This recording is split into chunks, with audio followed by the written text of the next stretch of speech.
दोस्तों नमस्कार। अनिल क्लासेज में आपका स्वागत है। मैं जगत सिंह गुर्जर आज आपके सामने रीड लेवल फर्स्ट मैं तीसरी क्लास लेने जा रहा हूँ। कल मैंने आपको परिमेय संख्या तक जानकारी दे दी थी। उसी कड़ी को आगे बढ़ाते हुए आज हम भिन्नों के बारे में सामान्य जानकारी और भिन्न से किस प्रकार से सवाल बनता है और भिन्नों की किस प्रकार से तुलना होती है उसके बारे में अपन सामान्य जानकारी सीखेंगे। और मुझे विश्वास है कि इसमें से कम हर साल हमने देखा है रीड की अब तक 4 एग्जाम हुई हैं और 4 एग्जामों में भिन्नों से संबंधित आपसे प्रश्न पूछा भी गया है और जिनको भिन्नों की सामान्य जानकारी है उन्होंने इसका आंसर भी दिए हैं और उन्होंने अपने नंबरों को बढ़ाने में इजाफा भी किया है। तो ये प्रश्नावली आपको बहुत ही इम्पोर्टेंट रहेगी और आपके जीवन में भी काम आएगी। तो आज हम पढ़ते हैं अपरिमेय संख्या। अपरिमेय संख्या, अपरिमेय संख्या, अपरिमेय संख्या। कल हमने परिमेय संख्या पढ़ी थी, आज पढ़ रहे हैं अपरिमेय संख्या, यानी जिन संख्याओं को p/q के रूप में, जिन संख्याओं को p/q के रूप में प्रदर्शित नहीं किया जा सकता वे आपकी क्या कहलाती हैं? अपरिमेय संख्या कहलाती है। परिमेय संख्याओं को p/q के रूप में प्रदर्शित किया जाता है लेकिन अपरिमेय संख्याओं को p/q के रूप में प्रदर्शित नहीं किया जा सकता। तो जिन संख्याओं को p/q के रूप में, p/q का मतलब होता है x/y या अंश बटे हर, तो जिन संख्याओं को अंश बटे हर के रूप में नहीं लिखा जा सकता वे संख्या आपकी क्या कहलाती है? अपरिमेय संख्या। और जितने भी आपके स्थिरांक जो मान होते हैं जिनका आप वर्गमूल नहीं निकाल सकते या जिनका वर्गमूल आपका अशांत आवर्ती संख्याओं में आता है उन संख्याओं को भी क्या कहते हैं? अपरिमेय संख्या कहते हैं। जैसे अपरिमेय संख्याओं में कौन कौन आएंगे? √2, √3, √5, √7। आपका पाई का मान भी आता है। पाई का मान जैसे अपन बोलते हैं 22/7, जो आपके वर्ग के क्षेत्रफल निकालने में या वर्ग की परिधि निकालने में जो काम आता है। तो पाई का जो मान होता है वो भी आपका क्या होता है? स्थिरांक जो होते हैं वो आपके सभी क्या होते हैं? अपरिमेय संख्या होती है। अब प्रश्न भी आपसे पूछ सकता है, जैसे मैंने आपको पाई के सामने लिखा है कि पाई यानी 22/7 है। नंबर 1 पे ऑप्शन आएगा प्राकृत संख्या, नंबर 2 पे ऑप्शन आएगा आपका पूर्ण संख्या, नंबर 3 पे आपका आएगा परिमेय संख्या और नंबर 4 पे ऑप्शन आएगा आपका अपरिमेय संख्या। अब आपको यही सोचना है, प्राकृत संख्या मैंने आपको पढ़ा दी है, पूर्ण संख्या भी मैंने आपको पढ़ा दी है, परिमेय संख्या भी आपको पढ़ा दी है, अपरिमेय संख्या भी आपको मैंने अभी पढ़ा दी है। तो अब इसमें से आप दिमाग लगाओगे प्राकृत संख्या कहां से स्टार्ट होती है? 1 से अनंत। पूर्ण संख्या कहां से स्टार्ट होती है? 0 से अनंत। परिमेय संख्या जिन संख्याओं को p/q के रूप में लिखा जा सकता है, जैसे 2/3, -3/5, -5/-7 या 0/5। अगर भाग में 0 है तो वो परिमेय संख्या आपकी नहीं होगी। जैसे 5/0 आपकी परिमेय संख्या नहीं है क्योंकि हर का मान 0 है। तो यहाँ आपका ऑप्शन आपको क्लियर दिख रहा है कि 22/7 का जो मान है वो आपका किस संख्या के अंतर्गत आएगा? अपरिमेय संख्या के अंतर्गत आएगा। तो इस प्रकार से आपका प्रश्न बहुत इंपॉर्टेंट बनता है, इसको थोड़ा सा समझिए कि 22/7 का जो मान है वो आपका अपरिमेय संख्या के अंतर्गत आएगा। तो इसी प्रकार से आपके सवाल बन के आते हैं। तो इसके बाद में हम आगे पढ़ते हैं पूर्ण वर्ग संख्या। क्या पढ़ते हैं? पूर्ण वर्ग संख्या। पूर्ण वर्ग संख्या। अब देखो वर्ग किसे कहते हैं? वर्ग संख्या की बात चल रही है, यहाँ वर्ग आकृति की बात नहीं चल रही है। तो वर्ग संख्या कहते हैं कि दी गई संख्या को उसी संख्या से 2 बार गुणा करने पर, जैसे अपन 2 संख्या है तो 2 का वर्ग निकालेंगे तो 2 की घात 2 यानी 2 गुणा 2 बराबर कितना आ गया? 4। तो इस प्रकार से आपको वर्ग संख्या याद होनी चाहिए कम से कम 30 तक।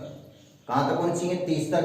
जैसे 1 का वर्ग होता है 1, 2 का वर्ग होता है 4, 3 का होता है 9, 4 का 16, 5 की वर्ग संख्या 25, 6 की वर्ग संख्या 36, 7 की वर्ग संख्या 49, 8 की वर्ग संख्या 64, 9 की वर्ग संख्या 81, 10 की वर्ग संख्या 100, 11 की वर्ग संख्या 121, 12 की वर्ग संख्या 144, 13 की 169, 14 की वर्ग संख्या 196, 15 की वर्ग संख्या 225, 16 की वर्ग संख्या 256, 17 की वर्ग संख्या 289, 18 की वर्ग संख्या 324 और 19 की वर्ग संख्या 361, 20 की वर्ग संख्या 400, 21 की वर्ग संख्या 441, 22 की वर्ग संख्या 484, 23 की वर्ग संख्या 529, 24 की वर्ग संख्या 576, 25 की वर्ग संख्या 625, 26 की 676, 27 की वर्ग संख्या 729, 28 की वर्ग संख्या 784 और 29 की वर्ग संख्या 841 और आपकी 30 की वर्ग संख्या होती है 900। तो इस प्रकार से आपको 1 से 30 तक तो वर्ग संख्या आनी ही चाहिए, क्योंकि वर्ग संख्या अगर आपको आसानी पूर्वक आएगी तो आपकी जो समांतर श्रेणी और गुणोत्तर श्रेणी के जो सवाल आते हैं, जिनको पैटर्न के जो सवाल कहते हैं, वो पैटर्न के सवाल वर्ग संख्या से ही पूछे जाते हैं। तो वर्ग संख्या किसे कहते हैं? दी गई संख्या को उसी संख्या से जब 2 बार गुणा करते हैं तो जो संख्या प्राप्त होती है उसको अपन वर्ग संख्या कहते हैं। जैसे 25 की वर्ग संख्या निकालेंगे तो 25 गुणा 25 करोगे आप, और 25 गुणा 25 करेंगे तो उत्तर कितना आएगा? 625। तो यह आपकी वर्ग संख्या है। क्या है? आपकी वर्ग संख्या है। अब वर्ग संख्या का सवाल कभी कभार जब पूछा जाता है तो आपसे कैसे पूछा जाता है उसको आप समझिए। जैसे आएगा 4 अंक की सबसे बड़ी वर्ग संख्या क्या है? तो 4 अंक की जब सबसे बड़ी आपसे वर्ग संख्या जब पूछेगा तो 4 अंक की सबसे बड़ी संख्या वर्ग संख्या क्या होगी आपकी? 9801। यह आपकी 4 अंक की सबसे बड़ी संख्या है, क्योंकि 9801 से जब आगे थोड़ा सा आगे चलेंगे तो आपकी 10,000 आ जाएगी, और 10,000 में अंक कितने होते हैं? 5। तो जो 4 अंक की जो सबसे बड़ी वर्ग संख्या है वो आपकी कितनी हुई? 9801। इसी प्रकार से 4 अंक की सबसे छोटी संख्या पूछता है, छोटी वर्ग संख्या जब आपसे पूछेगा तो आपको उत्तर कितना आएगा? 1024। ये 1000 के नजदीक है और 1000 4 अंक की सबसे छोटी संख्या है, तो आपका जो 1024 है ये 4 अंक की सबसे छोटी वर्ग संख्या आपका उत्तर हो जाएगी। तो इस प्रकार से भी प्रश्न वर्ग संख्या से आपका पूछ सकता है। इसी कड़ी में हम आपको थोड़े से जो मेन मान होते हैं उन मेन मानों को बता देता हूं।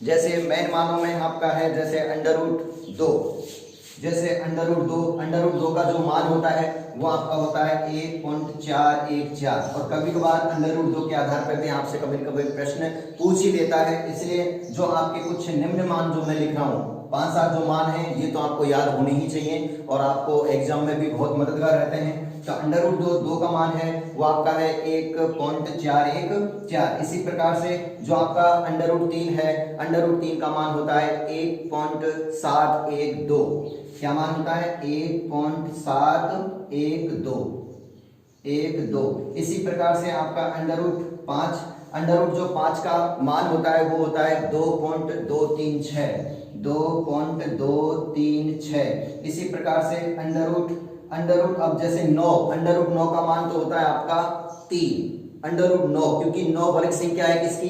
3 की। 3 को यदि 3 से अपन गुणा करेंगे तो आपका 9 आ जाएगा। लेकिन यहाँ अगर मान लो दे देता हूं मैं 0.9, अब ये वर्ग संख्या 9 नहीं है, ये 0.9 है, और 0.9 का जब आप मान निकालोगे तो इसका मान आएगा 0.948। ये आपका वर्ग संख्या है। मैं आपको मान निकालना भी थोड़ा सा सिखाऊंगा। उसके बाद में अगर मान लो 0.4, अगर यहाँ केवल 4 होता तो 4 वर्ग संख्या है 2 की, लेकिन यहाँ पर है 0.4, और 0.4 का जो मान होता है वो होता है आपका 0.632। अब ये मान आते कैसे हैं? ये वर्गमूल हैं, यानी ये वर्गमूल है। तो √2 का मान 1.414, √3 का मान 1.712, √5 का मान 2.236, √0.9 का मान 0.948, उसके बाद में 0.4 का मान होता है 0.632। अब जैसे 0.9 है तो 9 वर्ग संख्या किसकी है? 3 की। तो ये √9 का मान तो होता है 3, लेकिन यहाँ 0.9 है। तो अब जैसे ये आपका जैसे मान लो मैं 0.4 को निकाल के दिखाऊं 0.4 को अपन वर्गमूल निकालते हैं तो कैसे निकालते हैं, देखो 0.4 लगा हुआ है तो आप जानते हो जो दशमलव की संख्या होती है और उसके आगे अगर कोई अंक नहीं होता है तो आप वहां 0 लगाकर उसका जोड़ा बना सकते हो। तो यहाँ अपन कितने भी 0 लगा सकते हैं। तो हमने यहाँ 3 जोड़े बनाए हैं। कितने जोड़े बनाए, 3। अब यहाँ वर्ग संख्या का पहाड़ा बोला जाएगा। सबसे पहले आती है दशमलव की बात, दशमलव आपका यहाँ चला जाएगा। अब वर्ग संख्या बोलोगे पहाड़ा की ऐसी वर्ग संख्या का पहाड़ा जो 40 से ज्यादा नहीं होना चाहिए, क्योंकि हमारे पास अब 40 है, दशमलव तो हमने पहुंचा दिया, अब 40 है। तो 1 का वर्ग बोलेंगे 1, 2 का वर्ग हो जाएगा 4, 3 का वर्ग हो जाएगा 9, 4 का हो जाएगा 16, 5 का हो जाएगा 25, 6 की वर्ग संख्या होती है 36, 7 की वर्ग संख्या क्या होगी 49। तो यहाँ 6 की वर्ग संख्या का पहाड़ा जाएगा। तो 6 को यहाँ रखेंगे, 6 को यहाँ रखेंगे 6, और 6 की वर्ग संख्या होगी 36। जब 40 में से 36 जाएगा तो कितना बचेगा आपका 4, ऊपर से उतरेगा जोड़ा, यहाँ आपका जोड़ा उतार लिया, ये हो गए आपके 12। अब 12 हमारे पास आ चुका है तो 12 के सामने ऐसी कौन सी संख्या रखी जाए जो 400 से क्या नहीं होनी चाहिए ज्यादा। तो 12 के सामने जैसे इसका उत्तर 3 आ रहा है तो अपन यहाँ 3 रख लेते हैं। 3 को यदि गुणा करते हैं तो 3 आती है 9, 3 दूनी 6, 3 एकम 3, 369। और यदि 12 के आगे 4 रखेंगे तो 4 से गुणा रखना पड़ेगा, यानी जो संख्या आपके पास यहाँ आती है उसके आगे जो संख्या रखोगे उसी से आपको यदि गुणा करोगे तो ये मान आएगा। तो 4 को 4 से गुणा करेंगे 16, हाथ से लगी 1, 4 दूनी 8, 9, 4 एकम 4, 5, कितने हो गए 596। 596 आपका 400 से क्या हो गया ज्यादा। जब ये ज्यादा हो गया तो ये मान आपको लेना नहीं है, तो कौन सा मान लेना पड़ेगा 369। जो 369 आया ये तो ये आपका यहाँ आ गया। 369 कितने रखने पर आया था, 3 रखने पर आया था। तो यहाँ 3, यहाँ 3 और यहाँ 3, ये 3 जगह आता है 1, 2 और 3। अब इन संख्याओं को तो जोड़ते हैं। 123 में जब 3 जोड़ेंगे तो कितने हो जाएंगे 126, और यहाँ इन संख्याओं को घटाया जाता है। 10 में से 9 गए, कितना बचा 1, 9 में से 6 गए, कितने बचे 3, और 3 में से 3 गए, क्या बचा 0।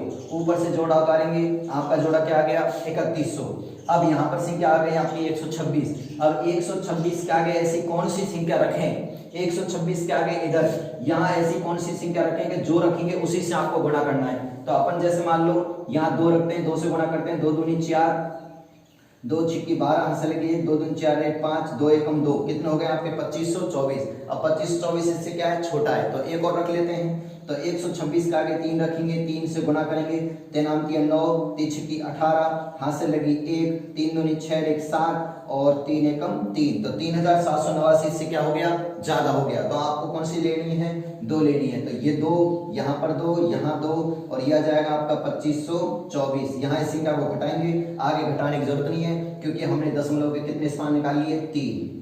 आगे यहाँ घटाने की आवश्यकता नहीं है क्योंकि आपका दशमलव के 3 स्थान तक मान आ चुका है। तो इस प्रकार से 0.4 का जो मान होता है वर्गमूल में वो 0.632 होता है। तो ये एक सामान्य जानकारी है जो मैंने आपके सामने पेश कर दी है। अब इसके बाद में यहाँ तक बात आपको समझ में आ गई। अब आगे चलते हैं। तो ये एक सामान्य जानकारी है वर्गमूल की जो आपको आना बहुत ही जरूरी है। तो वर्ग संख्या मैंने आपको कहा, वर्ग संख्या आपको कम से कम 30 तक वर्ग संख्या याद होनी चाहिए। अब आप कहोगे याद कैसे होगी, भाई गणित है, इसमें तो आपको अभ्यास करना ही पड़ेगा। जितना आप अभ्यास करोगे गणित में आप उतने ही होशियार होते चले जाओगे और गणित भी आपको पसंद आने लग जाएगी, क्योंकि जिस चीज से हम जितना ज्यादा लगाव रखते हैं वो चीज उतनी ही आपको ज्यादा पसंद करती है और उतनी ही चीज आपके ज्यादा निकटता रहती है, उसके साथ में आपका सामंजस्य अच्छा बना रहता है। तो इसी आगे अपन देखते हैं, जैसे कभी कभार प्रश्न आता है कि निम्न में से कौन सी संख्या पूर्ण वर्ग नहीं है। इस प्रकार से कई बार प्रश्न आता है और बहुत ही इंपॉर्टेंट सवाल है ये कि निम्न में से कौन सी संख्या पूर्ण वर्ग नहीं है। तो इसके लिए मैं आपको ऑप्शन लिखता हूं ए नंबर पे ऑप्शन लिखता हूं जैसे 4225। बी नंबर पे ऑप्शन लिखता हूं आपको, बी नंबर पे है 9801। सी नंबर पे ऑप्शन लिखता हूं मैं आपको 900, और डी नंबर पे जो ऑप्शन लिखता हूं वो है आपका 2772। अब बताओ निम्न में से कौन सी संख्या पूर्ण वर्ग संख्या नहीं है। पूर्ण वर्ग की बात कर रहे हैं। तो पूर्ण वर्ग वह संख्या जिसका पूरा वो कोई ना कोई संख्या की वर्ग संख्या होनी चाहिए। और इसमें आपको केवल एक छोटी सी ट्रिक बताऊंगा और आप उससे इसको आसानी पूर्वक निकाल लेंगे। जैसे अभी हमने आपको बताया था कि 9801 जो है ये आपकी 4 अंक की क्या है, पूर्ण वर्ग संख्या है। तो ये आपका ये तो वर्ग संख्या है, उसके बाद में 900 किसका है, 30 का वर्ग, ये तो है 30 का वर्ग, और ये है आपका ये 99 का वर्ग है शायद, कंफर्म नहीं मेरा, वैसे 99 का होगा।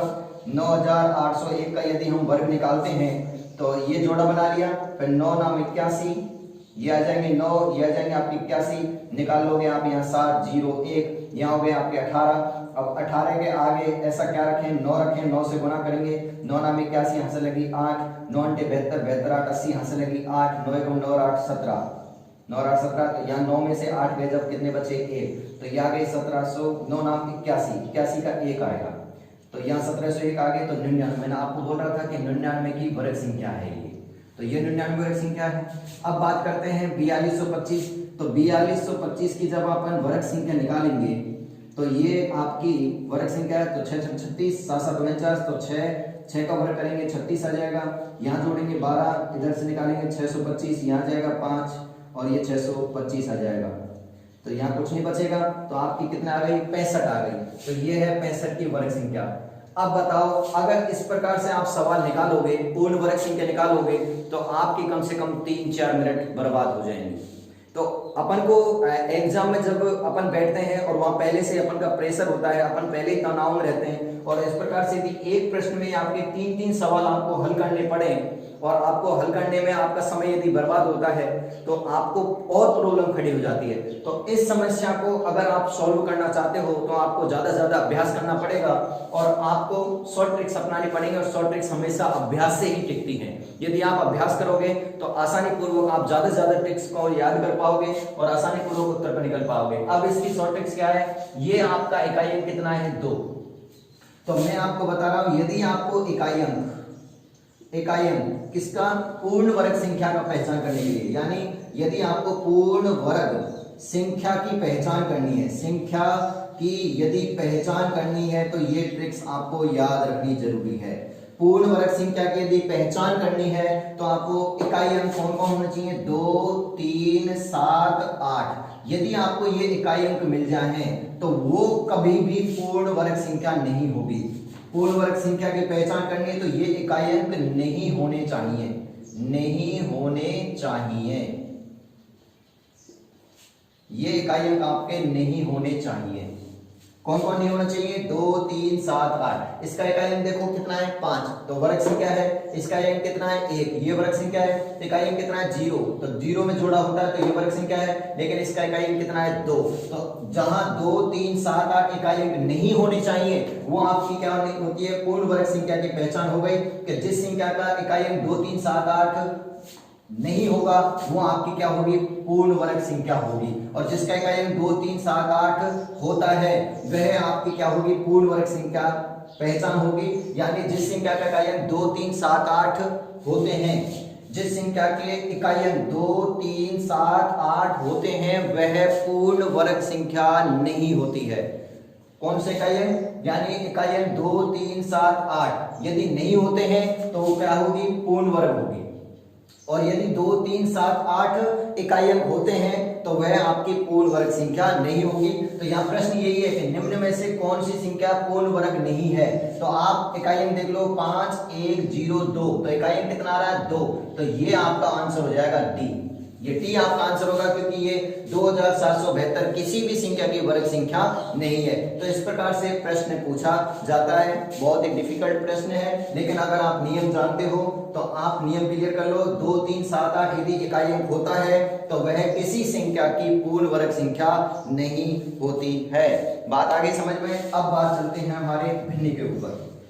अब भिन्न मैंने आपको जैसे ही स्टार्टिंग बताया, आज हम भिन्न के बारे में पढ़ेंगे। ये थोड़ी सामान्य जानकारी थी, इसको देना भी आपको जरूरी था, क्योंकि बूंद बूंद से घड़ा भरता है, और यदि आप रोजाना अभ्यास करोगे, प्रैक्टिस करोगे, और आपने दोहा भी सुना होगा, करत करत अभ्यास के जड़मत होत सुजान, रसरी आवत जात ते सिर पर परत निशान। यानी कि एक रस्सी जो होती है, अगर रोजाना उसका जब अभ्यास किया जाता है पानी खींचने के लिए, तो वो भी एक पत्थर को काट देती है। तो आप तो इंसान हो, यदि आप भी अब अभ्यास करोगे किसी भी चीज का तो आप उसमें आसानी पूर्वक महारत हासिल कर सकते हो। तो मैं तो आपसे यही कहूंगा कि यदि आप अध्यापक बनना चाहते हो तो अभ्यास कीजिए। ये मत देखिए कि मेरी कब तो वैकेंसी निकलेगी, कब विज्ञप्ति निकलेगी, मैं जब मेरी विज्ञप्ति निकलेगी तब मैं अभ्यास करूंगा, तब मैं मेहनत करूंगा, क्योंकि वक्त है ये कभी किसी का नहीं रहता, वक्त तो हमेशा चलता है। बस आदमी अपने ही गुलामी, अपने ही जो व्यवहार होता है उसी के द्वारा परेशान होता है, क्योंकि आज का जो समय निकल रहा है बहुत ही कीमती है। यदि इस समय की आप इज्जत करोगे तो समय आपकी इज्जत करेगा और आपका जो रिजल्ट है वो भी आपके अनुसार अच्छा आएगा। हम इसी में आपको अब आगे भिन्न और भिन्नों की तुलना के बारे में बताएंगे। भिन्न और भिन्नों की जो तुलना होती है उसके बारे में आपको बताएंगे। तुलना, भिन्न, बात आती है भिन्न किसे कहते हैं। सबसे पहली बात, भिन्न किसे कहते हैं तो जिस संख्या को x बटे y के रूप में, यानी जिस संख्या को x बटे y के रूप में लिखा जा सकता है, यानी जिस संख्या में अंश और हर दोनों होते हैं वो संख्या क्या कहलाती है? भिन्न कहलाती है। जैसे 3 बटे 5, 7 बटे 9, 19 बटे 17, 5 बटे 7, इस प्रकार की जितनी भी संख्याएं होती हैं ये आपकी क्या कहलाती है? भिन्न कहलाती है। भिन्न आ गई समझ में? यानी जिस संख्या को x बटे y के रूप में लिखा जा सकता है वो संख्या आपकी क्या कहलाती है? भिन्न कहलाती है। अब भिन्न को कितने भागों में बांटा गया है तो मैं इन भिन्नों के आपको नाम लिख देता हूं। जैसे नंबर 1 पढ़ेंगे अपन उचित भिन्न। उचित भिन्न ये भिन्न का प्रकार है। दूसरी है बात आपकी अनुचित भिन्न। अनुचित भिन्न। नंबर 3 प्रकार है आपका मिश्र भिन्न। मिश्र भिन्न। नंबर 4 प्रकार है इकाई भिन्न। इकाई भिन्न। नंबर 5 है आपका इकाई भिन्न हो गई। इसके बाद में आएगी आपकी तुल्य भिन्न। तुल्य भिन्न। और नंबर 6 पे होती है दशमलव भिन्न। दशमलव भिन्न। ये आपकी 6 भिन्न है। कितने भिन्न है आपकी? 6 भिन्न। एक बार दोबारा देख लो। नंबर 1 पे क्या है? उचित भिन्न। नंबर 2 पे क्या है? अनुचित भिन्न। नंबर 3 पे क्या है? मिश्र भिन्न। नंबर 4 पे क्या है? इकाई भिन्न। नंबर 5 पे क्या है? तुल्य भिन्न। और नंबर 6 पे क्या है? दशमलव भिन्न। अब अपन बात करते हैं उचित भिन्न, जैसा कि नाम से ही सार्थक हो रहा है। उचित, उचित क्या होता है? जैसे मान लो कोई हमारे पास, जैसे मान लो एक 5 किलो का बच्चा है और 5 किलो के बच्चे के ऊपर यदि कोई 10 किलो का बच्चा बैठ जाए तो बताओ उचित है कि अनुचित है? तो आप सब बोलेंगे भाई ये तो अनुचित बात है कि एक छोटे से बच्चे पे बड़ा बच्चा बैठ चुका है, और बड़ा बच्चा बैठेगा तो उसका क्या बनेगा? कचौरमा निकल जाएगा बेचारेगा। तो इसी प्रकार से उचित भिन्न को आप देख सकते हैं, यानी जिसका अंश क्या होता है? छोटा। अंश छोटा और हर बड़ा हो। हर क्या हो? बड़ा हो। जिस भिन्न का अंश छोटा हर बड़ा हो उसे क्या कहेंगे अपन? उचित भिन्न कहेंगे। जिसका अंश छोटा और हर बड़ा हो, यानी ऐसी भिन्न जिसका अंश तो होना चाहिए छोटा और हर कैसा होना चाहिए? बड़ा, उसे क्या कहेंगे? उचित। आप उदाहरण से समझ जाओगे। जैसे अपन लिखते हैं 5 बटे 6। अब देख लो अंश क्या है? 5। हर क्या है? 6। अंश कैसा है? छोटा।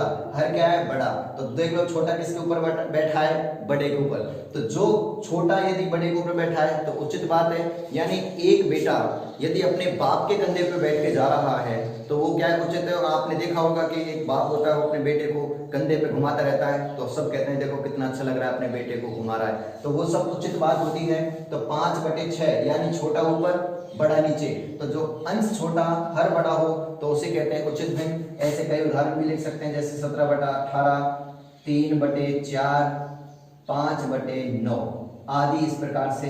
तो ये जो उदाहरण आएंगे ये सब आपके किस भिन्न में आएंगे? उचित भिन्न में आएंगे। अब बात करते हैं अनुचित भिन्न। अब अनुचित यानी जिसका यानी जिस भिन्न का जिसका अंश क्या होना चाहिए? बड़ा। अंश क्या होना चाहिए? बड़ा। और हर क्या होना चाहिए? छोटा। यानी ऐसी भिन्न जिसका अंश तो हो बड़ा और हर क्या हो? छोटा, तो उस भिन्न को क्या कहेंगे आप? अनुचित भिन्न कहेंगे। अब ये उचित का अनुचित, यानी उचित को भिन्न का अनुचित जो भिन्न होती है ये उल्टी होती है, यानी ऊपर होगी बड़ी संख्या, नीचे होगी छोटी संख्या। तो जो संख्या ऊपर बड़ी संख्या, नीचे छोटी संख्या, यानी अंश तो कैसा होता है बड़ा और हर क्या होता है छोटा। तो जिस संख्या का यानी जिस भिन्न का अंश बड़ा हो, हर छोटा हो, वो भिन्न आपकी क्या कहलाएगी, अनुचित भिन्न कहलाएगी। अनुचित भिन्न के उदाहरण जैसे 6/5, 11/10, 19/17, 6/2। तो ये आपकी सब भिन्न क्या कहलाएंगे, आपकी अनुचित भिन्न कहलाएंगे। चाहे वो संख्या में भाग जा रहा है चाहे नहीं जा रहा है, यदि आपका अंश बड़ा है, हर छोटा है, आपकी कैसी भिन्न कहलाएगी, अनुचित भिन्न कहलाएगी। अब बात करते हैं मिश्र भिन्न की। तो मिश्र भिन्न में बात करेंगे ऐसी भिन्न जिसमें एक तो पूर्ण संख्या होनी चाहिए, एक तो पूर्ण संख्या हो, पूर्ण संख्या और उचित भिन्न हो, वह आपकी क्या कहलाएगी, मिश्र भिन्न कहलाएगी। यानी एक तो पूर्ण संख्या हो और एक उचित भिन्न हो, यानी पूर्ण संख्या भी होनी चाहिए, उचित भिन्न भी होनी चाहिए। अब इसका जब आप उदाहरण देखोगे तो आपके समझ में आ जाएगा कि एक पूर्ण संख्या होनी चाहिए, एक उचित भिन्न होनी चाहिए, तो वो भिन्न आपकी क्या कहलाएगी, मिश्र भिन्न कहलाएगी। जैसे उदाहरण से समझते हैं 1 सही 2/3। अब बताओ एक पूर्ण संख्या है कि नहीं है, और 2/3 आपकी कैसी संख्या है, उचित भिन्न, यानी पूर्ण भी होनी चाहिए और उचित भिन्न भी होनी चाहिए। तो ये पूर्ण संख्या और उचित संख्या यानी उचित भिन्न, पूर्ण संख्या और उचित भिन्न यदि दोनों हैं तो आपकी कैसी भिन्न कहलाएगी, मिश्र भिन्न कहलाएगी। यानी जितनी भी अपन सही लगा के बोलते हैं, जैसे 2 सही 3/4, 5 सही 6/7, तो इस प्रकार से ये जो आदि यानी जो भिन्न होती हैं वो आपकी क्या कहलाती है, मिश्र भिन्न कहलाती है। इसी प्रकार से अगर हम इकाई भिन्न की बात करें, जैसा कि नाम से विदित होता है इकाई, इकाई का मतलब एक, यानी ऐसी भिन्न जिसका अंश कैसा हो, सिर्फ एक हो। ऐसी भिन्न जिसका अंश एक हो वह आपकी क्या कहलाएगी, इकाई भिन्न कहलाएगी। जैसे 1/5, 1/2, 1/3, 1/17, तो ये सब आपकी क्या है, इकाई भिन्न है। क्या है आपकी, इकाई भिन्न। तो इकाई भिन्न समझ में आ गया, जिसका अंश एक हो वो आपकी क्या कहलाएगी, इकाई भिन्न कहलाएगी। इसके अलावा और कोई बात नहीं है। तुल्य भिन्न का होता है यानी जिसका अंश और हर समान हो, यानी एक भिन्न के अंश हर दूसरे भिन्न के अंश हर के यदि समान होता है, यानी अंश व हर भिन्न के समान हो तो वे कैसी कहलाती है, तुल्य भिन्न कहलाती है। जैसे उदाहरण समझो, जैसे 2/3 और यहाँ लिख दिया हमने 20/30, यहाँ लिख दिया हमने 40/60। अब यदि इनको आप आपस में काटें तो देखो 2/3 नहीं कट रहा, 2/3। यहाँ देखो 0 से 0 कट गई तो कितना आ गया, 2/3। यहाँ 0 से 0, 2 से काटेंगे 2, 2 से काटेंगे 3, तो देखो तीनों का उत्तर एक ही आ रहा है। इसका भी 2/3, इसका भी 2/3, इसका भी 2/3। तो इस प्रकार से यदि अंश और हर भिन्न समान हो तो देखो 2/3, इसका भी 2/3, इसका भी 2/3, तो ये आपस में क्या कहलाएंगे, तुल्य भिन्न कहलाएंगे। ये आपस में क्या कहलाएंगे, तुल्य भिन्न कहलाएंगे, यानी इसका मान और इसका मान, ये तीनों का मान समान है। तो जिस संख्या यानी एक भिन्न का मान दूसरे भिन्न के यदि समान आ जाए, यानी अंश भी समान हो हर भी समान हो, तो वो भिन्न आपकी क्या कहलाएगी, तुल्य भिन्न कहलाएगी। अब बात करते हैं दशमलव भिन्न की। क्या बात करते हैं, दशमलव भिन्न की। तो दशमलव भिन्न की बात करने के लिए आपको क्या करना पड़ेगा, यानी जिनके हर का मान 10 के गुणांकों के आधार पर होता है, ऐसी भिन्न जिनका मान 10 के गुणांकों के आधार पर होता है, गुणांकों के आधार पर होता है, वो आपकी भिन्न क्या कहलाती हैं, आपकी दशमलव भिन्न कहलाती हैं। जैसे 2.5, 10.235, जैसे आपके 17.632, जैसे आपके 5.96। तो ये सारी भिन्न आपकी क्या कहलाती है, दशमलव भिन्न कहलाती है, क्योंकि ये सब 10 के गुणांकों के आधार पर है। जैसे इसको अपन तोड़ते हैं तो 25 बटे कितना आएगा, 10। इसको यदि हम तोड़ेंगे मिश्र भिन्न, इसका अगर हम सरल भिन्न बनाएंगे तो ये आ जाएगा आपका 1000, क्योंकि यहाँ दशमलव की जगह क्या लगा दिया 1, इसके आगे कितने आएंगे 3, तो 3 हो जाएंगे 0। इसी प्रकार से 17,632, तो ये हो जाएंगे आपके बटे 1000। इसी प्रकार से 596 बटे आ जाएगा आपका 100। तो इस प्रकार से यानी 10 के गुणांक, यहाँ देखो 10 की घात कितनी है 1, तो 10 का गुणांक है। ये 10 की घात कितनी है 3, तो 10 का गुणांक हुआ 3 बार। ये 10 की घात 3, तो ये भी 10 का गुणांक हुआ। ये भी 10 की घात 2, तो ये भी 10 का गुणांक हुआ। तो इस प्रकार से जो दशमलव भिन्न होती हैं वो हमेशा 10 के गुणांकों के आधार पर होती हैं। तो 10 के आधार पर जो भिन्न बनाई जाती है उनको दशमलव भिन्न कहते हैं। तो ये भिन्नों का आपका वर्गीकरण है। पहले नंबर पे उचित भिन्न, नंबर 2 पे अनुचित भिन्न, नंबर 3 पे मिश्र भिन्न, नंबर 4 पे इकाई भिन्न, नंबर 5 पे तुल्य भिन्न, नंबर 6 पे आपके दशमलव भिन्न। तो इस प्रकार से आपके भिन्न है। अब इसमें आपको जो प्रश्न बनता है, इसमें जो आपको प्रश्न बनता है या तो वो आरोही क्रम का बनता है या अवरोही क्रम का बनता है। तो ये बात समझ में आ गई आपके। एक बार और समझा देता हूं। यानी जो भिन्नों का वर्गीकरण है वो आपका 6 प्रकार से होता है। उचित भिन्न, अनुचित भिन्न, मिश्र भिन्न, इकाई भिन्न, तुल्य भिन्न, दशमलव भिन्न। उचित भिन्न होती है जिसका अंश छोटा हर बड़ा, उचित भिन्न कहलाती है। अनुचित भिन्न जिसका अंश बड़ा होता है हर छोटा है, अनुचित भिन्न कहलाएगी। मिश्र भिन्न जिसमें एक पूर्ण संख्या और उचित भिन्न हो वो आपकी मिश्र भिन्न कहलाती है। जैसे 1 सही 2/3, 2 सही 3/4, तो 3/4 तो आपकी कैसी है उचित भिन्न। 2 आपकी क्या है पूर्ण संख्या, 5 क्या है पूर्ण संख्या, 6/7 क्या है उचित भिन्न। तो यानी पूर्ण संख्या और उचित भिन्न दोनों को मिला के क्या बनती है मिश्र भिन्न बनती है। इकाई भिन्न जिसका अंश हमेशा 1 होना चाहिए वो आपकी इकाई भिन्न कहलाती है। जैसे 1/5, 1/2, 1/3। इसी प्रकार से तुल्य भिन्न यानी अंश और हर भिन्न का समान होना चाहिए। जैसे इसका 2/3, इसका भी 20/30, इसका 40/60, लेकिन इनको आपस में काटेंगे तो सबका मान 1 आएगा। यानी एक का मान दूसरे मान यदि भिन्न के मान बराबर आ जाए तो वो कहलाती है तुल्य भिन्न। इसी प्रकार से दशमलव भिन्न हमेशा 10 के गुणांकों के आधार पर बनती है। 10 के गुणांकों के आधार पर कौन सी भिन्न बनती है दशमलव भिन्न बनती है। अब आगे हम पढ़ते हैं, कुछ नियम हैं इनके, तो उन नियमों को पढ़ते हैं। यानी अपन पहचानेंगे कैसे कि कौन सी भिन्न बड़ी है कौन सी भिन्न छोटी है। यदि आपको सवाल आ जाए, प्रश्न आ जाए तो आप उसको कैसे पहचानेंगे, तो इसके लिए आपको कुछ नियम भी क्लियर करने पड़ेंगे। तो पहले आरोही और अवरोही को पढ़ते हैं। आरोही और अवरोही। नंबर 1 पे है आरोही, आरोही क्रम, और नंबर 2 पे है अवरोही क्रम, अवरोही क्रम। आरोही क्रम होता है छोटे से बड़ा, छोटे से बड़ा, और जो अवरोही क्रम होता है वो होता है बड़े से छोटा, बड़े से छोटा। आरोही क्रम क्या होता है छोटे से बड़ा, अवरोही क्रम क्या होता है बड़े से छोटा। अब एक बात और समझा दूं आपको कि आरोही कितने अक्षर है 3, अवरोही कितने अक्षर है 4। तो 4, 3 बड़ा है कि 4 बड़ा है, 4 बड़ा है तो बड़े से छोटा, और ये 3 छोटा है तो छोटे से बड़ा।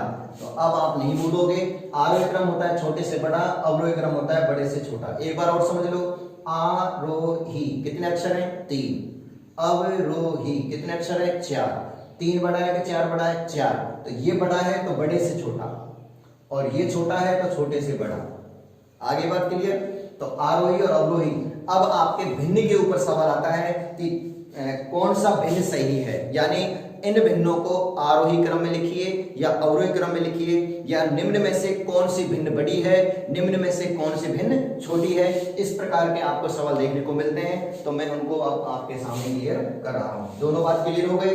अब थोड़ी भिन्न के ऊपर बात करते हैं। तो भिन्नों में छोटा और बड़ा बनाने के लिए, छोटा और बड़ा आपको यदि पहचानना है तो आपको 4 नियम क्लियर होने चाहिए। कितने नियम क्लियर होने चाहिए 4। पहला नियम है आपका कि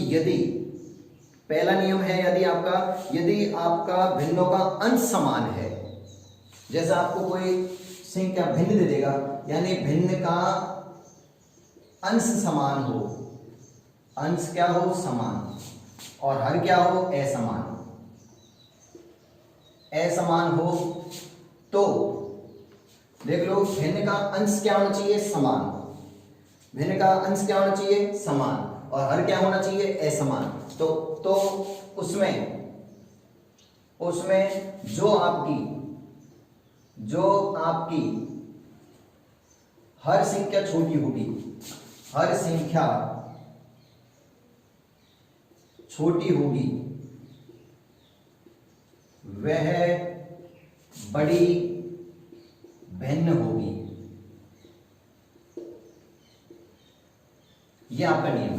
अब इसको उदाहरण से समझते हैं, जैसे 2/3, 2/5, 2/7 या 2/11। अब इसमें नियम देखो, भिन्न का अंश समान है, तो भिन्न का अंश समान है कि नहीं, 2 2 2 2। उसके बाद में हर क्या है, असमान है, किसी में 3 है, किसी में 5 है, किसी में 7 है, किसी में 11 है। तो इसमें जो आपकी सबसे बड़ी भिन्न कौन सी है, सबसे छोटी भिन्न कौन सी है?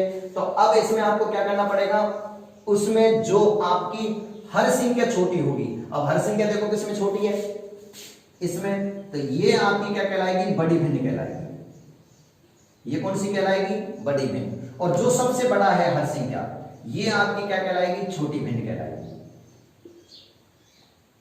छोटी भिन्न कहलाएगी। अब आपसे पूछेगा कि आरोही क्रम बताओ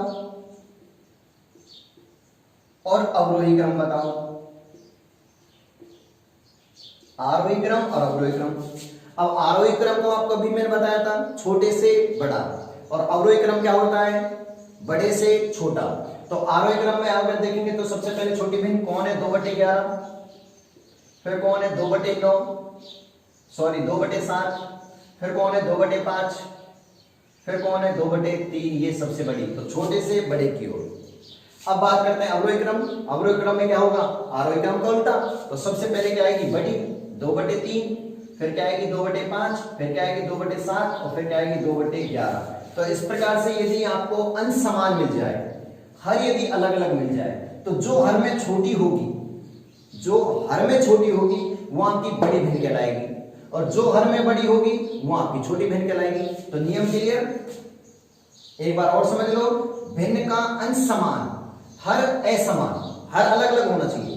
तो उसमें जो आपकी हर संख्या छोटी होगी वो आपकी क्या होगी, बड़ी भिन्न होगी, और जो हर संख्या बड़ी होगी वो आपकी क्या होगी, छोटी भिन्न होगी। और ये आपका आरोही क्रम और ये आपका अवरोही क्रम। अब बात करते हैं नंबर 2 की। ये नियम नंबर 1 है और ये नियम नंबर 2। इसमें क्या होगा, आपका भिन्न का अंश असमान, अलग अलग होगा, और हर क्या होगा, समान होगा, समान होगा। ठीक है, तो जिसका अंश छोटा वह छोटी भिन्न होगी। ये लो, भिन्न का अंश असमान और हर क्या होना चाहिए, समान। जैसे 2/5, 4/5, 1/5, 11/5। नियम को समझो, भिन्न का अंश असमान, तो भिन्न का अंश क्या है, असमान। हर क्या है, समान। हर क्या है, समान, सब में 5 5 है। तो जिसका अंश छोटा, तो अंश छोटा किसका है, ये रहा, तो ये आपकी क्या होगी, छोटी भिन्न होगी, छोटी भिन्न होगी। और जिसका अंश क्या होगा, बड़ा, ये क्या होगी, बड़ी भिन्न होगी। ये बड़ी भिन्न है, ये बड़ी भिन्न और ये छोटी भिन्न। अब इसको अगर आरोही क्रम में लिखें, आरोही क्रम, और ये हो गया आपका अवरोही क्रम। ये हो गया आपका आरोही क्रम, ये हो गया आपका अवरोही क्रम। अब आरोही क्रम में क्या होगा, छोटे से बड़ा, तो छोटी भिन्न कौन है, 1/5, तो ये 1/5 आ गई। उसके बाद में 2/5, उसके बाद में 4/5, और फिर 11/5। क्लियर। अवरोही क्रम में, आरोही क्रम का क्या होगा, उल्टा, 11/5 बड़ी संख्या, फिर 4/5 इससे छोटी, फिर 2/5 इससे छोटी, और 1/5 इससे छोटी। तो जिससे मतलब भिन्न का अंश असमान और हर यदि समान है, तो जिसका अंश छोटा होगा वह छोटी संख्या, जिसका अंश बड़ा होगा वह आपकी बड़ी संख्या कहलाएगी। अब हम बात करते हैं, ये दोनों बात आगे समझ में, नियम नंबर 1, नियम नंबर 2। दोनों में सबसे छोटी कौन है, सबसे बड़ी कौन है, आरोही क्रम क्या है, अवरोही क्रम क्या है, ये दो नियम आपके क्लियर हो गए। अब बात करते हैं नियम नंबर 3। इससे बाहर आपको कोई भी सवाल नहीं आएगा। बिल्कुल, जो मैं आपको बता रहा हूं इसको थोड़ा गहराई से समझिएगा, गहराई से इसका अभ्यास कीजिएगा, इससे बाहर आपका कोई भी प्रश्न नहीं आएगा। अब तक के जितने भी पेपर हुए हैं, चाहे वो रेलवे का पेपर है, चाहे वो पटवारी का पेपर है, चाहे वो रीट का पेपर है, चाहे वो एलडीसी का पेपर है, या चाहे वो पुलिस का पेपर है, भिन्नों में आपको इससे आगे सवाल, इनसे मतलब जो नियम आपको मैं बता रहा हूं इन नियमों से बाहर आपको सवाल नहीं मिलेगा। तो हम बात करते हैं नियम नंबर 3। नियम नंबर 3, अब अपन ने 2 नियम पढ़ लिए, एक तो अंश समान वाला नियम पढ़ लिया और एक अपन ने हर समान वाला नियम पढ़ लिया। अब हम बात करते हैं यानी ऐसी भिन्न जिनके अंश और हरों का अंतर समान होता है। ऐसी भिन्न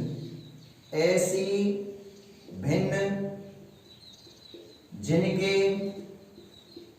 अंश और हर का अंतर समान होता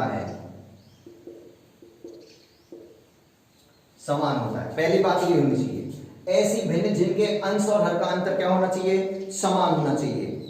ठीक है, जिस भिन्न का अंश सबसे छोटा वह सबसे बड़ी होगी, लेकिन इनका अंश का मान हर से बड़ा होना चाहिए। यानी जो आपका अंश है, इसमें एक बात हो रहा है कि इसमें अंश का मान बड़ा होना चाहिए। ये 2 कंडीशन है। एक कंडीशन क्या है, ऐसी भिन्न जिनके अंश और हर का अंतर समान है। दूसरी कंडीशन क्या है, इसमें अंश का मान बड़ा होना चाहिए, यानी अंश बड़ी होनी चाहिए, हर आपका क्या होना चाहिए, छोटा होना चाहिए। तो इसमें आपका क्या होगा, इसमें आपको क्या समझना है, यानी ऐसी भिन्न जिनका अंश और हर दोनों का अंतर समान होता है, जिस भिन्न का अंश सबसे छोटा होगा वो सबसे बड़ी होगी। यानी इसमें अंश जिसका छोटा है, अंश जो जिसका छोटा है, अंश छोटा है वह सबसे बड़ी होगी, सबसे बड़ी भिन्न होगी। अब इसको अपन उदाहरण से समझते हैं। ऐसी भिन्न जिसके अंश और हर का अंतर समान है, इसमें अंश का मान बड़ा होना चाहिए। जैसे मान लो 21/19, अंतर कितना है, 2 का। 21 और 19 में अंतर कितना है, 2 का। ऐसे 41/39, अंतर कितने का है, 2 का। जैसे 7/5, अंतर कितना है, 2 का। जैसे 11/9, अंतर कितना है, 2 का। 21 में से 19 घटाएंगे, 2 का अंतर है। 41 में से 39 घटाओगे, 2 का अंतर है। 7 में से 5 घटाओगे, 2 का अंतर है। 11 में से 9 घटाओगे, 2 का अंतर है। तो अब ये कह रहा है अंश छोटा है वह बड़ी भिन्न होगी। तो इनमें जो अंश छोटा है, तो अब देखो 21, 41, 7 और 11, सबसे छोटा कौन है, ये। तो ये क्या होगी, सबसे बड़ी होगी, सबसे बड़ी भिन्न,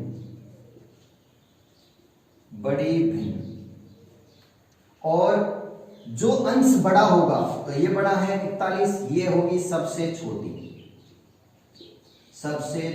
भिन्न। अपन लिखेंगे आरोही क्रम और लिखेंगे अवरोही क्रम।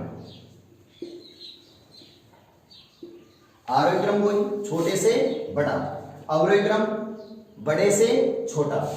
तो अब पहले आरोही क्रम की बात करते हैं। सबसे छोटी भिन्न कौन है, 41/39, 41/39। उसके बाद में कौन है, 21/19। फिर कौन है, 11/9, और फिर कौन है, 7/5। तो ये आपकी आ गई आरोही क्रम। अवरोही क्रम, आरोही का क्या होगा, उल्टा होगा। तो 7/5 सबसे बड़ी है, तो 7/5। 11/9 इससे छोटी है, 21/19 इससे छोटी है, और 41/39 ये इससे छोटी है। तो सबसे छोटी कौन होगी आपकी, 41/39, और सबसे बड़ी क्या होगी, 7/5। एक बार दोबारा समझिए, यानी ऐसी भिन्न जिसके अंश और हर का अंतर समान होता है। अंश और हर का अंतर क्या होता है, समान होता है, लेकिन अंश का मान बड़ा होना चाहिए। अंश छोटा है तो वह सबसे बड़ी भिन्न होती है। तो देख लो, अंश आपका बड़ा है, हर आपका छोटा है। अंश बड़ा, हर छोटा, अंश बड़ा, हर छोटा, अंश बड़ा, हर छोटा। दोनों का अंतर कितना है, 2, 2। सबका अंतर कितना है, 2। तो जो इसमें सबसे छोटी होगी, तो सबसे छोटी कौन है 7/5, तो ये आपकी सबसे बड़ी भिन्न कहलाएगी। और जो सबसे बड़ी होगी, अंश जिसका सबसे बड़ा होगा, वो सबसे क्या कहलाएगी, छोटी भिन्न कहलाएगी। तो नियम आपको क्लियर हो गया। अब नियम करते हैं अपन, नियम नंबर 4। वही बात फिर हम पढ़ेंगे, ऐसी भिन्न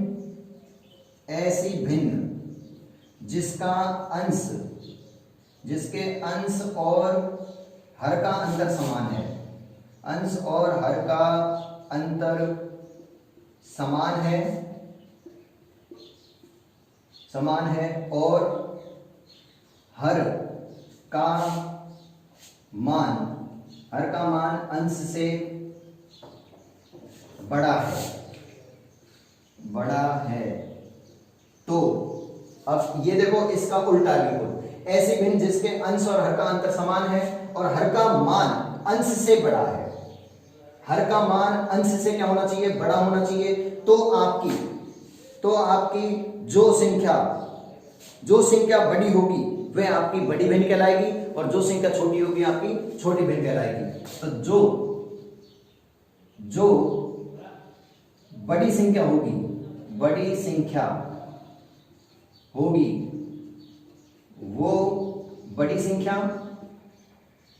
संख्या कहलाएगी। जो बड़ी संख्या होगी वो बड़ी संख्या होगी, ये बात है। अब इसको समझो, जैसे 19/21 हो गया, 103/105, 11/13 और 31/33।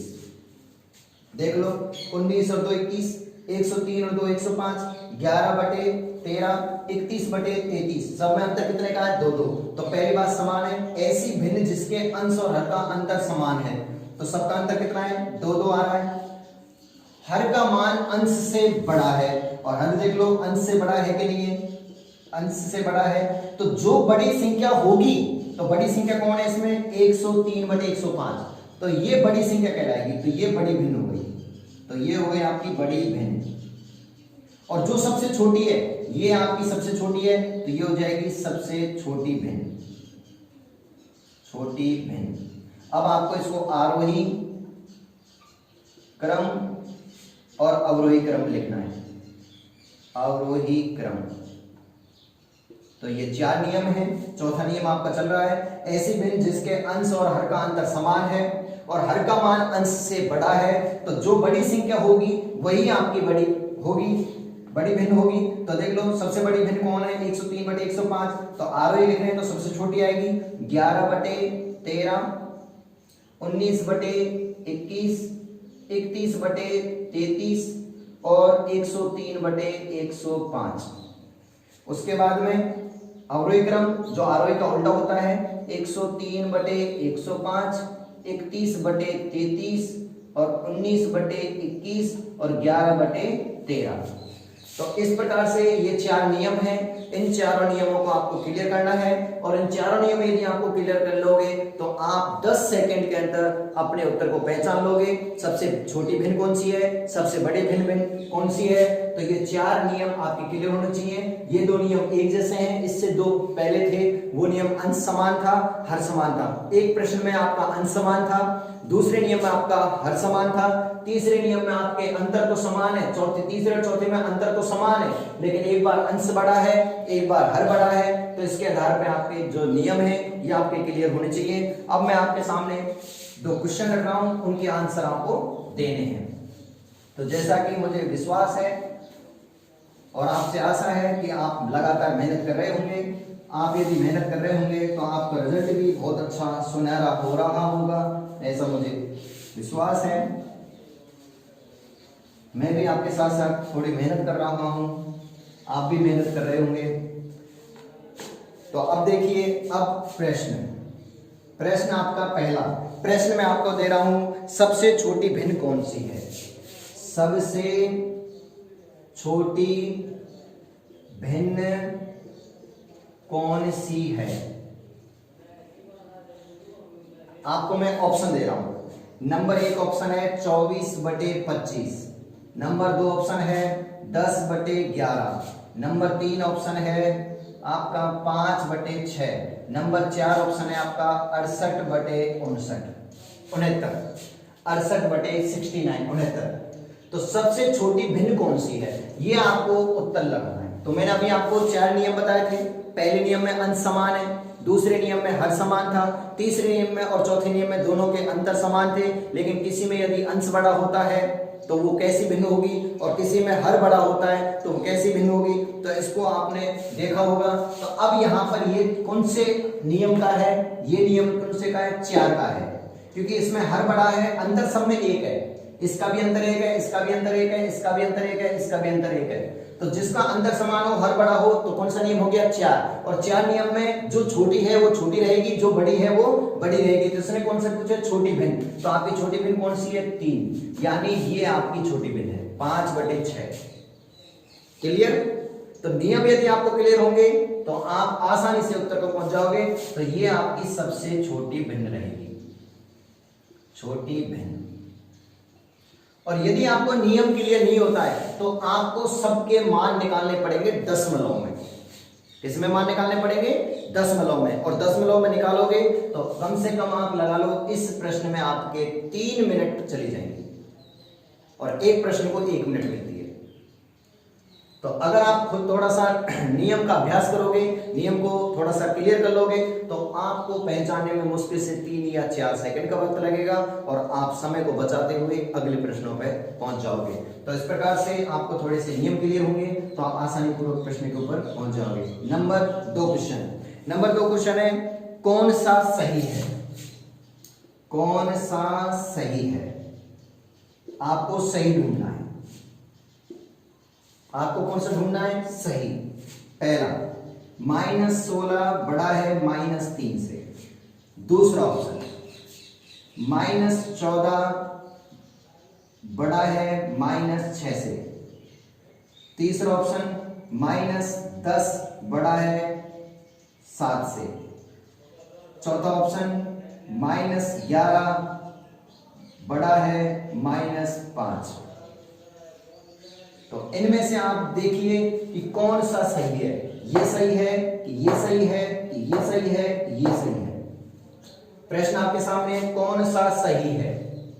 तो ये आपकी एक सामान्य जानकारी है कि -16 बड़ा है -3 से, -14 बड़ा है -6 से, -10 बड़ा है 7 से, -11 से बड़ा है -5। ऑप्शन देख लीजिएगा। उत्तर आपने सोच लिया। अब मैं आपको बता रहा हूं कि इसमें ये संख्या सही है, क्योंकि -11 और -5 जितनी माइनस की बड़ी होती है उतनी वो छोटी होती है, और जितना माइनस का छोटा होता है उतना वो बड़ा होता है। तो देख लो 11 से जो -5 है, तो जो ये संख्या, ये जो चिन्ह होता है, ये जिसका मान बड़ा होता है उसकी तरफ मुंह खुला होता है।